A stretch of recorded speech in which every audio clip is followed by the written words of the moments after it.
بسم اللہ الرحمن الرحیم۔ السلام علیکم ورحمۃ اللہ وبرکاتہ۔ جلیبیب رضی اللہ تعالیٰ عنہ ایک انصاری صحابی تھے، نہ مالدار تھے نہ کسی معروف خاندان سے تعلق تھا، صاحب منصب بھی نہ تھے، رشتہ داروں کی تعداد بھی زیادہ نہیں تھی، رنگ بھی ان کا سانولا تھا، لیکن اللہ کے رسول صلی اللہ علیہ وآلہ وسلم کی محبت سے بہت ہی زیادہ سرشار تھے۔ بھوک کی حالت میں پھٹے پرانے کپڑے پہنے اللہ کے رسول حضرت محمد صلی اللہ علیہ وآلہ وسلم کی خدمت میں حاضر ہوتے، علم سیکھتے اور صحبت سے فیضیاب ہوتے تھے۔ ایک دن اللہ کے رسول صلی اللہ علیہ وآلہ وسلم نے فرمایا، جلیبیب تم شادی نہیں کرو گے؟ اور وہ جواباً عرض گزار ہوئے کہ اللہ کے رسول صلی اللہ علیہ وآلہ وسلم بھلا مجھ سے شادی کون کرے گا؟ نہ مال نہ جاہ و جلال۔ اللہ کے رسول صلی اللہ علیہ وآلہ وسلم نے تیسری مرتبہ بھی ارشاد فرمایا، جلیبیب تم شادی نہیں کرو گے؟ جواب میں انہوں نے پھر وہی کہا، اللہ کے رسول صلی اللہ علیہ وآلہ وسلم مجھ سے شادی کون کرے گا؟ کوئی منصب نہیں، میری شکل بھی اچھی نہیں، نہ میرا خاندان بڑا ہے اور نہ مال و دولت رکھتا ہوں۔ اللہ کے نبی حضرت محمد مصطفیٰ احمد مجتبی صلی اللہ علیہ وآلہ وسلم نے ارشاد فرمایا، فلاں انصاری کے گھر جاؤ اور ان سے کہو کہ اللہ کے رسول صلی اللہ علیہ وآلہ وسلم تمہیں سلام کہہ رہے ہیں اور فرما رہے ہیں کہ اپنی بیٹی سے میری شادی کر دو۔ جلیبیب رضی اللہ تعالی عنہ خوشی خوشی اس انصاری کے گھر گئے اور دروازے پر دستک دی۔ گھر والوں نے پوچھا کون؟ کہا جلیبیب۔ گھر کا مالک باہر نکلا، جلیبیب کھڑے تھے، پوچھا کیا چاہتے ہو؟ کدھر سے آئے ہو؟ کہا اللہ کے رسول صلی اللہ علیہ وآلہ وسلم نے تمہیں سلام بھجوایا ہے۔ یہ سننے کی دیر تھی کہ گھر میں خوشی کی لہر دوڑ گئی۔ اللہ کے رسول نے ہمیں سلام کا پیغام بھجوایا ہے، ارے یہ تو بہت ہی خوش بختی کا مقام ہے کہ ہمیں اللہ کے رسول صلی اللہ علیہ وآلہ وسلم نے سلام کہلا بھیجا ہے۔ جلیبیب کہنے لگے آگے بھی سنو، اللہ کے رسول صلی اللہ علیہ وآلہ وسلم نے تمہیں حکم دیا ہے کہ اپنی بیٹی کی شادی مجھ سے کر دو۔ صاحب خانہ نے کہا ذرا انتظار کرو، میں لڑکی کی ماں سے مشورہ کر لوں۔ اندر جا کر لڑکی کی ماں کو پیغام پہنچایا اور مشورہ پوچھا۔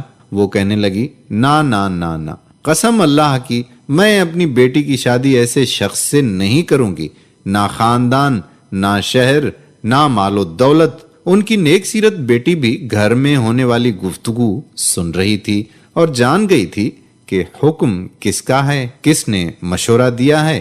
سوچنے لگی اگر اللہ کے رسول صلی اللہ علیہ وآلہ وسلم اس رشتہ داری پر راضی ہیں تو اس میں یقیناً میرے لیے بھلائی اور فائدہ ہے۔ اس نے والدین کی طرف دیکھا اور مخاطب ہوئی، کیا آپ لوگ اللہ کے رسول صلی اللہ علیہ وآلہ وسلم کا حکم ٹالنے کی کوشش میں ہیں؟ مجھے اللہ کے رسول صلی اللہ علیہ وآلہ وسلم کے سپرد کر دیں، وہ اپنی مرضی کے مطابق جہاں چاہیں میری شادی کر دیں، کیونکہ وہ ہرگز مجھے ضائع نہیں ہونے دیں گے۔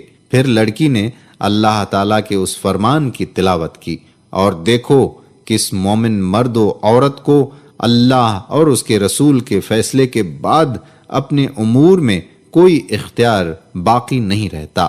سورہ الاحزاب آیت نمبر 33 سے 36۔ لڑکی کے والد اللہ کے رسول صلی اللہ علیہ وآلہ وسلم کی خدمت اقدس میں حاضر ہوا اور عرض کی، یا رسول اللہ صلی اللہ علیہ وآلہ وسلم، آپ کا حکم سر آنکھوں پر، آپ کا مشورہ، آپ کے حکم قبول، میں شادی کے لیے راضی ہوں۔ جب رسول خدا حضرت محمد مصطفیٰ احمد مجتبی صلی اللہ علیہ وآلہ وسلم کو اس لڑکی کے پاکیزہ جواب کی خبر ہوئی تو آپ نے اس کے حق میں دعا فرمائی، اے اللہ اس بچی پر خیر اور بھلائی کے دروازے کھول دے اور اس کی زندگی کو مشقت و پریشانی سے دور رکھ۔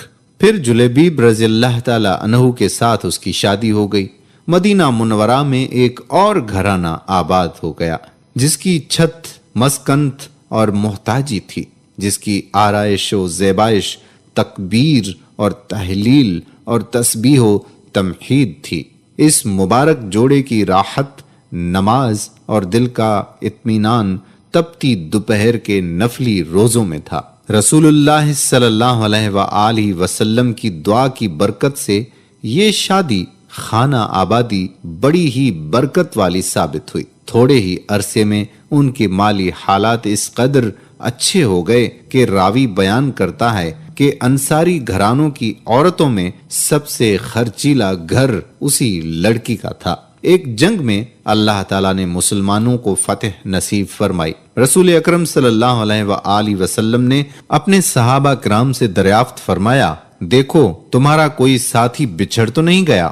مطلب یہ تھا کہ کون کون شہید ہو گیا ہے؟ صحابہ نے عرض کیا، ہاں فلاں فلاں حضرات موجود نہیں ہیں۔ پھر ارشاد ہوا، کیا تم کسی اور کو گم پاتے ہو؟ صحابہ نے عرض کیا، نہیں۔ آپ نے فرمایا، لیکن مجھے جلیبیب نظر نہیں آ رہا، اس کو تلاش کرو۔ چنانچہ ان کو میدان جنگ میں تلاش کیا گیا۔ وہ منظر بڑا عجیب تھا۔ میدان جنگ میں ان کے ارد گرد 7 کافروں کی لاشیں تھیں، گویا وہ ان 7 سے لڑتے رہے اور پھر 7 کو جہنم رسید کر کے شہید ہوئے۔ اللہ کے رسول صلی اللہ علیہ وآلہ وسلم کو خبر دے دی گئی۔ رؤوف و رحیم پیغمبر تشریف لائے، اپنے پیارے ساتھی کی نعش کے پاس کھڑے ہوئے، منظر کو دیکھا، پھر فرمایا، اس نے 7 کافروں کو قتل کیا، پھر دشمنوں نے اسے قتل کر دیا۔ یہ مجھ سے ہے اور میں اس سے ہوں، یہ مجھ سے ہے اور میں اس سے ہوں۔ پھر آپ نے اپنے پیارے ساتھی کو اپنے ہاتھوں میں اٹھایا اور شان یہ تھی کہ اکیلے ہی اس کو اٹھایا ہوا تھا، صرف آپ کو دونوں بازوں کا سہارا ایسے میسر تھا۔ جلیبیب رضی اللہ تعالی عنہ کے لیے قبر کھودی گئی، پھر نبی صلی اللہ علیہ وآلہ وسلم نے اپنے دست مبارک سے انہیں قبر میں رکھا۔ سبحان اللہ۔ دوستو، ہم امید کرتے ہیں کہ ہماری آج کی ویڈیو آپ کو ضرور پسند آئی ہوگی۔ اگر ویڈیو پسند آئی ہے تو آپ سے التماس ہے کہ آپ اس ویڈیو کو لائک بھی کریں، شیئر بھی کریں اور نیچے دیے گئے کمنٹ باکس میں اپنے کمنٹس بھی ضرور تحریر کریں۔ بحوالہ صحیح مسلم 2472۔ دوستو، جاتے جاتے آپ سے التجا کہ اگر آپ نے ابھی تک ہمارے یوٹیوب چینل راہ حیات آفیشل کو سبسکرائب نہیں کیا تو راہ حیات کو سبسکرائب کر کے بیل آئیکن کو پریس کر لیں، ساتھ ہی ہمارے فیس بک پیج راہ حیات کو لائک کریں۔ آنے والی ویڈیو تک آپ کا میزبان قادر بخش کلہوڑو آپ سے اجازت چاہتا ہے۔ اللہ حافظ۔